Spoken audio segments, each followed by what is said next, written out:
আমতলী গ্রামের ছোট্ট কোণে একটা ছোট্ট কুড়ে ঘর ছিল। সেই কুড়ে ঘরে বাস করত রমিজ নামের এক গরিব কৃষক। জমি বলতে তার মাত্র এক টুকরো জমি ছিল। সেখানেই তার আশা ভরসা। অভাবের সাথে লড়াই করে কাটছে দিন। ভাগ্যের খেলায় তার জীবনে ছিল শুধুই হাহাকার। বছরের পর বছর খাটাখাটনি করেও তার ভাগ্যে চাকা ঘোরেনি। তুমি কেমন কৃষক বলো তো? এত বছর ঘরের মাঝে কাজ করো, কিন্তু এখনো শিখতে না কেমন করে চাষ করতে হয়। গিন্নি, খাটাখাটুনি তো কম করি না, তা ফসল যদি ভালো না হয় তাহলে আমি কি করব বলো তো? বাবা, খাটুনি করে একেবারে আমার উদ্ধার করে ফেলেছে। কেন খাটাখাটুনি করি না আমি, নাকি সারাদিন ঘরে বসে থাকি? ঘরে বসে থাকো না কি করো সেটা তুমি ভালো জানো। তোমার মতো চাষ করে মানুষ কোথা থেকে কোথায় চলে গেছে, আর তুমি সেই পুরনো ভাঙাচোরা কুড়ে ঘরেই পড়ে আসছো। কি করব বলো গিন্নি, সবই আমার কপাল। এত কষ্ট করি তবুও তার কোনো ফলই পাই না আমি। ফল পাও কি পাও না সেটা তো আমি জানি না। এইভাবে কষ্ট করে আমি আমার ছেলেকে নিয়ে আর থাকতে পারবো না। গিন্নি, অমন করে বলো না, আমার যা আছে সবই তো তোমাদের। তোমার কিসের মুরদ আছে শুনি, সে সবই আমাদের বলছো? শোনো, এবার যদি ভালো ফসল না ফলাতে পারো না, তবে আমি আমার ছেলেকে নিয়ে তোমার সংসার ছেড়ে চলে যাব। গিন্নি, এমনিতেই চিন্তায় শেষ হয়ে যাচ্ছি, তার মধ্যে তুমি এমন করলে তো আমি শেষ হয়ে যাব। তোমার চিন্তা কখনো শেষ হবে না। হ্যাঁ গো গিন্নি, টাকা নেই যার সকল চিন্তাই তার, বুঝলে? ধুর, তোমার কথা শুনতে আমার একদম ভালো লাগছে না। আমি গেলাম কাজ করতে। রানু রাগ করে উঠে যায়। সে থালা বাসন নিয়ে কল পাড়ে গেল মাজতে। রমিজ ও রেনুর পেছন পেছন গেল। গিন্নি, ও গিন্নি, শোনো না, একটু শোনো না আমার কথা। আমার কথাটা একটু শুনবে তো? এই, তোমার কাছে তুমি যাও তো। আমার কানের নিচে খ্যাক খ্যাক করো না। আমার অনেক কাজ পড়ে আছে, আমাকে কাজ করতে দাও তো। গিন্নি, এক্ষুনি চলে যাব।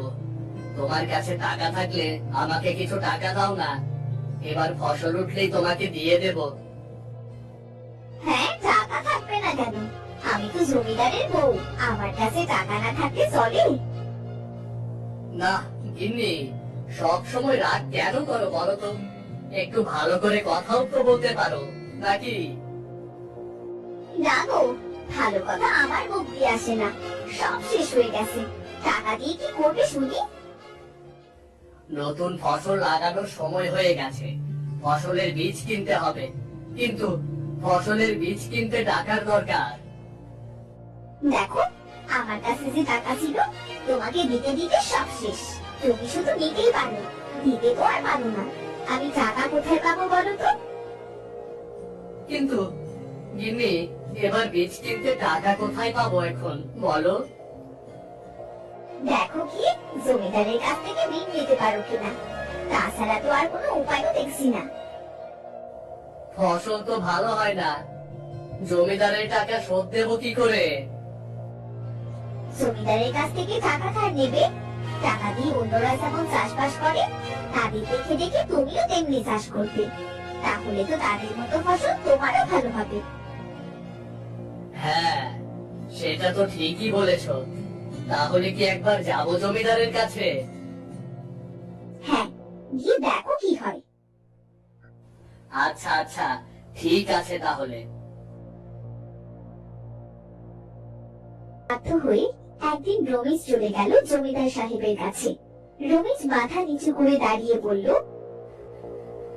জমিদার মশাই, আপনার সাথে একটু কথা ছিল। কি কথা রে রমেশ, বল বল শুনি। জমিদার মশাই, যদি আমাকে কটা টাকা ধার দিতেন তাহলে বউ বাচ্চা নিয়ে একটু খেয়ে পরে বাঁচতে পারতাম। টাকা টাকা না হয় দিলাম, কিন্তু তুই আমার টাকা শোধ দিবি কোথা থেকে বলতো? জমিদার মশাই, এবারের ফসল উঠলে সব শোধ দিয়ে দেব। তুই শোধ করবি তো? শুনেছি তোর কোনো ফসলই ভালো হয় না। জমিদার মশাই, এবার ভালো করে চাষ করব, ঠিক মতো সারও দেব, এবার ভালো ফসল ফলানোর আপ্রাণ চেষ্টা করব। শোন, তোরা গরিব মানুষ, টাকা নেওয়ার জন্য কত কি বলবি তোরা। গরিবের কথা আমি একদমই বিশ্বাস করতে পারি না। তবে ঠিক আছে, টাকা দেব, কিন্তু শর্ত আছে। সময় মতো টাকা ফেরত দিতে না পারলে তোর জমিটা কিন্তু আমার হয়ে যাবে রে। জমি? ওই এক টুকরো জমি তো আছে আমার, ওটাও নিয়ে নেবেন? এমনি এমনি তো আর টাকা দেব না। টাকা না দিতে পারলে নিয়ে নেব, রাজি থাকলে টাকা নিয়ে যা, আর রাজি না থাকলে যা যা, পথ তো খোলাই আছে, তাই না? ঠিক আছে সাহেব, সময় মতো শোধ করে দেব। এই যে নে, তাহলে ধর টাকা। সময়টা কিন্তু ফসল ওঠার আগ পর্যন্ত বলে দিলাম। জি আচ্ছা, আমার মনে থাকবে, একদমই মনে থাকবে আমার।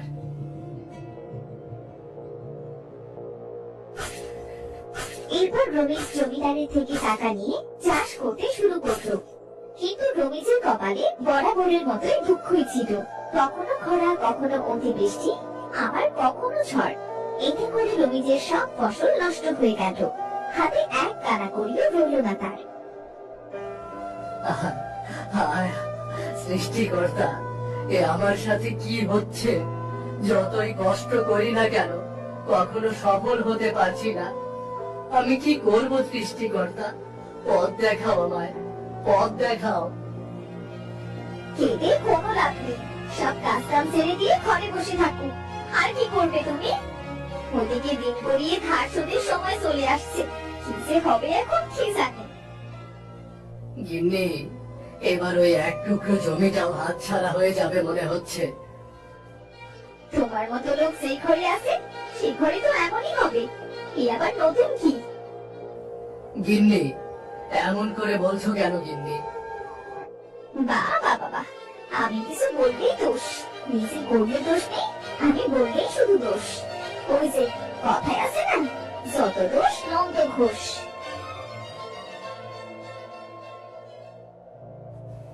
মা, ও মা, আমায় কটা খেতে দাও না, খুব খিদে পেয়েছে। আমি কিছুটি নেই, তোকে কি খেতে দেবো রে বাবা? বাবা, ও বাবা, সবার বাবা কত কিছু নিয়ে আসে, তুমি কিচ্ছু আনো না কেন বলো তো? তোর বাপের তো মুরত নেই, কোথা থেকে আনবে সব? গিন্নি, নিজে তো বলো, এবার ছেলেটাকেও শেখাচ্ছ।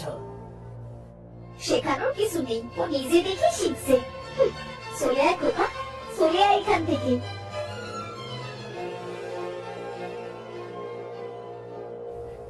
সব শেষে এটা বুঝলাম, টাকা না থাকলে নিজের বউ বাচ্চারাও আপন মনে করে না।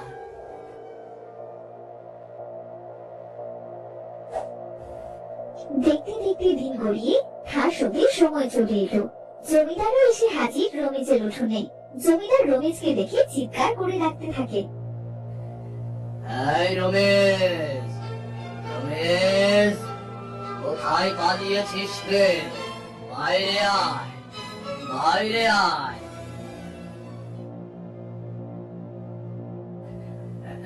জি জমিদার মশাই, বলুন। টাকা নেওয়ার সময় তো বলতে হয় না, আর যখনই দেবার সময় হয় তখনই সব গর্তে গিয়ে পালাস, তাই না? না না জমিদার মশাই, আমি তো পালাইনি। পালাসনি? তাহলে আমার বাড়িতে গিয়ে টাকাটা কেন দিয়ে আসিসনি? আমার কি জন্য এখানে আসতে হলো বলতো? জি জি, এখনো তো কয়েকদিন আছে নাকি? না না না না না, আর কোনো সময় নেই, সময় শেষ।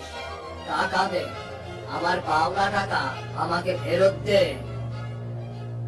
জমিদার মশাই, আমার ফসল সব নষ্ট হয়ে গেছে, আমাকে আর একটু সময় দিন, আমি আপনার সব পাওনা শোধ করে দেব জমিদার মশাই, সব পাওনা শোধ করে দেব।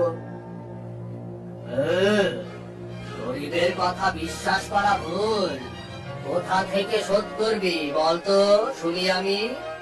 জমির কাগজ নিয়ে আয় যা, আজ থেকে তোর জমি আমার। জমিদার মশাই, একটু দয়া করুন, এই জমিটুকু ছাড়া আমার যে আর কোনো কিছুই নেই। ওইটুকুই যে আমার শেষ সম্বল জমিদার মশাই। তোর আছে কি নেই সেটা আমার জানার কোনো দরকার নেই। আমার টুকু আমাকে দে, আমি নিয়ে চলে যাই। দে।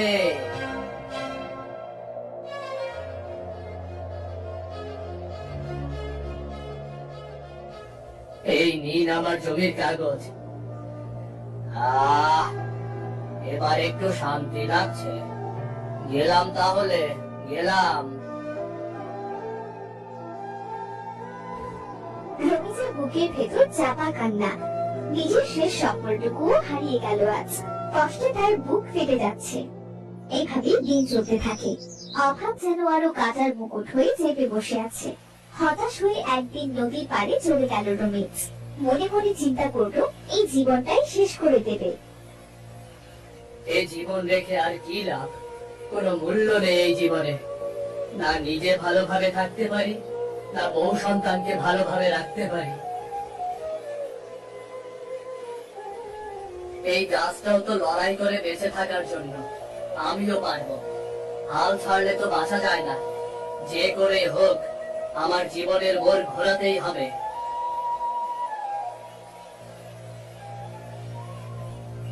ওই গো, তুমি এখানে এই নদীর পাড়ে কি করছো? আমি আর রাজু তো তোমাকে সারা গ্রাম খুঁজে বেড়াচ্ছি। বাবা, বাবা, তুমি এখানে এসেছো কেন? কি আর বলবো, নিজের জীবনের ওপর সব মায়া উঠে গেছে, তাই মরতে এসেছিলাম এখানে। সি সি সি সি সি, কি সব আবল তাবল বলছো? কি বলবো বলো? আমি বেঁচে থেকেও তো তোমাদের কোনো কাজে আসি না। তাহলে আমার বেঁচে থাকা আর না থাকা সমান কথা। অমন করে বলো না গো। দেখো, সৃষ্টিকর্তা একদিন সবকিছু ঠিক করে দেবেন। হয়তো অভাবের কারণে তোমায় বকাঝকা করি, কিন্তু তোমাকে আমরা হারাতে চাই না গো। গিন্নি, ও পেঁপে গাছটা চোখে না পড়লে তোমরা হয়তো আমাকে আর পেতে না। এই গাছটা দেখে নিজের মনের মধ্যে একটা আশা জেগেছে। এই ছোট্ট গাছটাও তো কত লড়াই করেছে বেঁচে থাকার জন্য, তাই না? হ্যাঁ গো হ্যাঁ, তুমি ঠিক বলেছো। আমি আর তোমাকে কখনো কিচ্ছুটি বলবো না। তুমি যেমন রাখবে আমরা তেমনই থাকবো। গিন্নি, একটা কাজ করলে কেমন হয়? কি কাজ গো? এই নদীর পাড়টা তো কারণ না, এটা তো খালি পড়ে থাকে। আমরা যদি নদীর পাড়ে পেঁপে চাষ করি তাহলে? হ্যাঁ গো, কথাটা মন্দ বলনি। আর এখানে পেঁপে চাষে তেমন খরচও হবে না। হ্যাঁ বাবা, আমরা নদী থেকে পানি নিয়ে গাছের গোড়ায় দিতে পারবো। হ্যাঁ গো, এবার থেকে তুমি একা নাও, আমরাও আছি তোমার সাথে। হ্যাঁ গো গিন্নি, এবার আমাদের ভাগ্যের চাকা ঘোরাতেই হবে। হ্যাঁ, তুমি ঠিক বলেছো।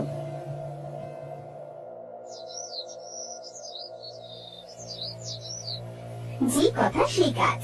রমিজ নদীর পাড়ের ফাঁকা জায়গায় পেঁপে চাষ শুরু করলো। মাটি কাটলো, বীজ পুঁতলো, যত্ন নিল দিন রাত।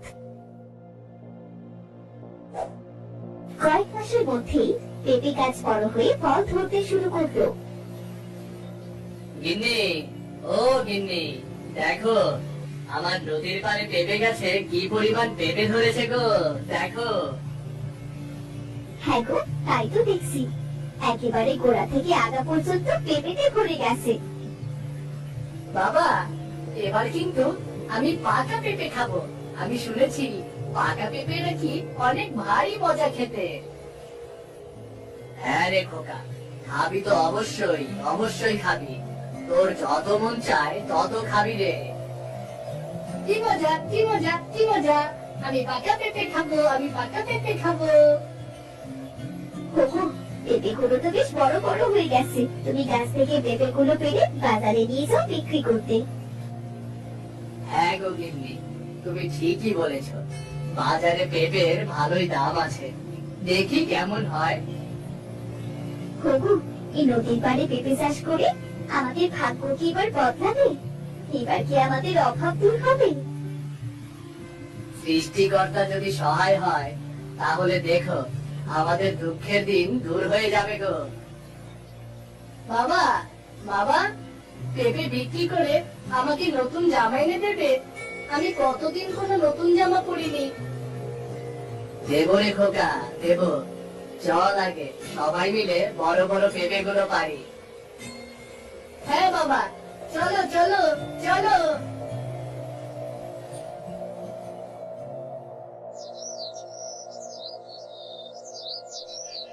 এরপর রমিজ গাছ থেকে পেঁপে পেড়ে বাজারে পেঁপে বিক্রি করতে নিয়ে গেল। রমিজের পেঁপেগুলো বড় বড় হওয়াতে দেখতে দেখতে সব পেঁপে বিক্রি হয়ে গেল।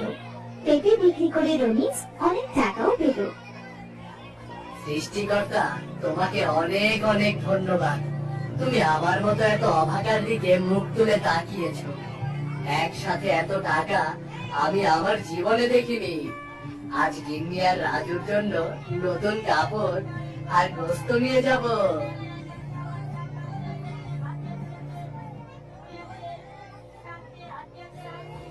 কে রমেশ, তোকে তো আজ বড্ড খুশি খুশি লাগছে রে।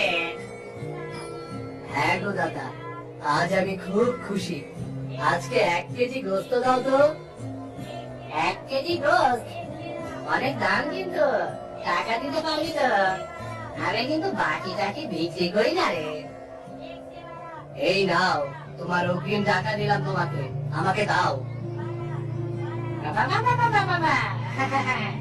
আচ্ছা ঠিক আছে, আবার আসিস।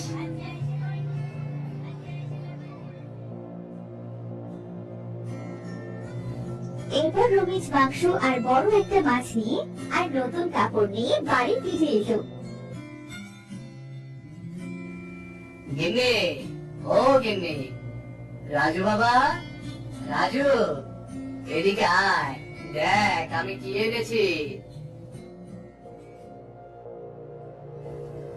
আরে বাবা, তুমি কত বড় মাছ এনেছো? এত বড় মাছ তো আমি কখনো দেখিনি বাবা। শুধু মাছ না রে খোকা, এই দেখ গোস্ত, আর তোর জন্য আর তোর মায়ের জন্য নতুন কাপড় এনেছি রে। কি বললে বাবা? নতুন জামা? কই কই দেখি তো। এই দেখ তোর জামা, আর গিন্নি এটা তোমার জন্য। কি মজা, কি মজা! আজ নতুন জামা পরে মাংস দিয়ে মাছ দিয়ে ভাত খাবো। কি মজা, কি মজা, কি মজা! হবু, তোমার জন্য একটা জামা আনতে পারবে না? মাছ গোস না হয় পরেই কিনতে। গিন্নি দেখো, খোকা কি পরিমাণ খুশি হয়েছে। ওকে এমন খুশি আমি আগে কখনো দেখিনি। তোমার শাড়ি পছন্দ হয়েছে তো? হ্যাঁ গো, খুব পছন্দ হয়েছে। যাও গিন্নি, গিয়ে রান্না বসাও। আজ সবাই পেট ভরে খাবো গো। হ্যাঁ গো যাচ্ছি, তুমি গোসলটা সেরে নাও।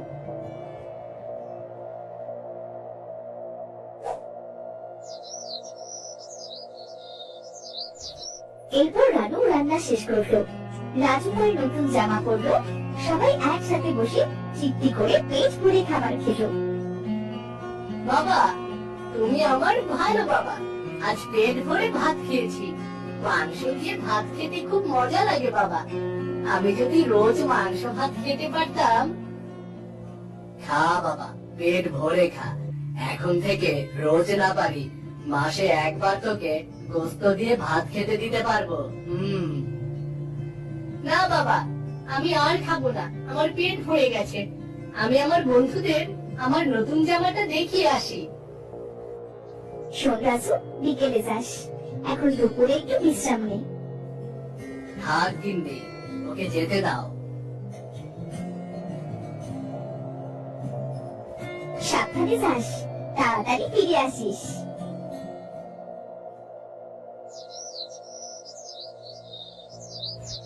এরপর রমিজ রোজ নদীর পাড়ের পেঁপে গাছ থেকে পেঁপে পেড়ে বাজারে বিক্রি করত। দেখতে দেখতে রবিজের অবস্থা ভালো হয়ে গেল। আবার রবিজের সংসারে হাসি ফুটলো, দেনাও শোধ হয়ে গেল। একদিন বাজার থেকে ফেরার পথে হাবু নামের এক প্রতিবেশী পথ আটকে বলল, আরে রমিজ, শুনেছি তোর নাকি পেঁপের বাগানটা ভালো দারুণ ফল দিচ্ছে, ভাগ্য ফিরলো নাকি রে? হ্যাঁ হাবু ভাই, পরিশ্রম করলে কপালও একদিন বদলায়। হাল ছাড়েনি বলে আজ আমার দিন ফিরল গো। এখন তো শুনছি সব ধার দেনাও শোধ করে ফেলেছো। হ্যাঁ গো, আজ বহু বছর পরে একটু শান্তির নিঃশ্বাস নিচ্ছি। মন দিয়ে কাজ করো, আসি তাহলে। আচ্ছা আচ্ছা, ঠিক আছে।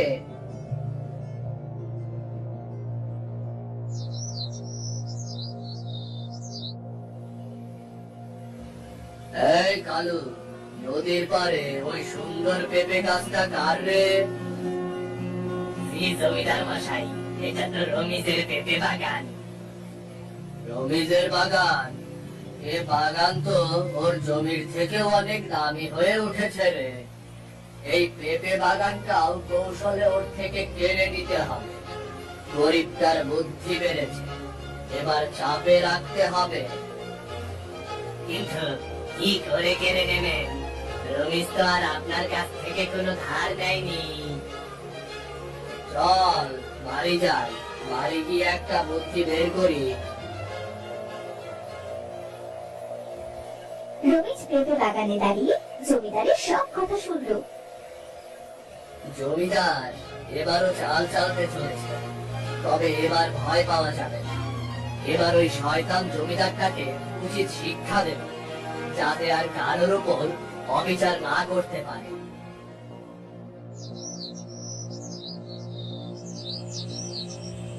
এরপর রাত গভীর হলে রমেশ চুপি চুপি জমিদারের বাড়ি ঢুকে পড়ল। জমিদার তখন গভীর ঘুমে। রমেশ ভূতের বেশ ধরে জমিদারের বুকে চেপে বসলো। হঠাৎ জমিদারের ঘুম ভেঙে গেল। সে দেখলো এক ভয়ঙ্কর ছায়ামূর্তি তার বুকে চেপে বসে আছে। কে আমার বুকের ওপর? কে? আমি নদীর আত্মা। আমি গরিব দুঃখীদের অবিচার সহ্য করতে পারি না। তুই গরিবের সব কেড়ে নিচ্ছিস।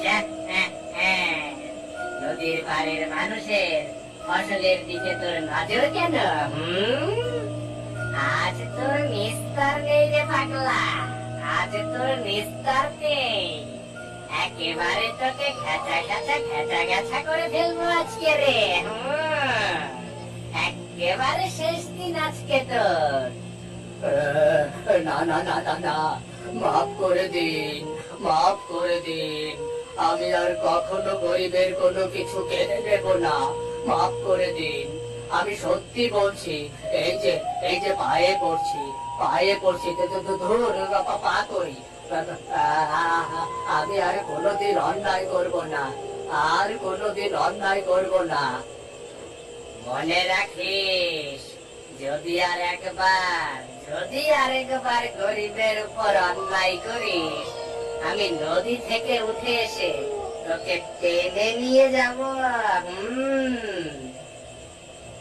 না না না না, আমি আর কখনোই কিছু করব না, কখনোই করব না।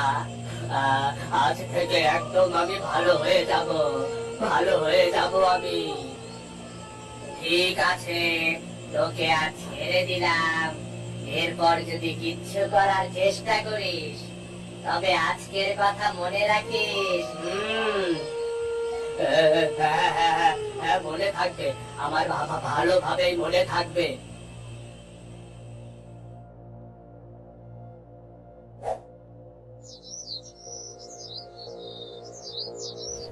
পরদিন সকালে গ্রামে ঢোল পিটিয়ে সকল গ্রামবাসীকে তার বাড়িতে আসার জন্য আহ্বান করলো।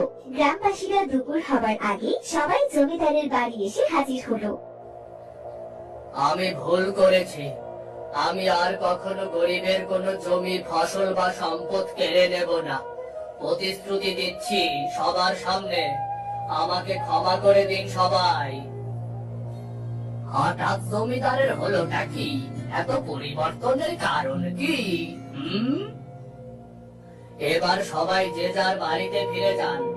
এই কথাটি বলার জন্যই আপনাদের সবাইকে আজ আমাদের বাড়িতে ডাকা হয়েছিল। সবাই যার যার বাড়িতে চলে যান।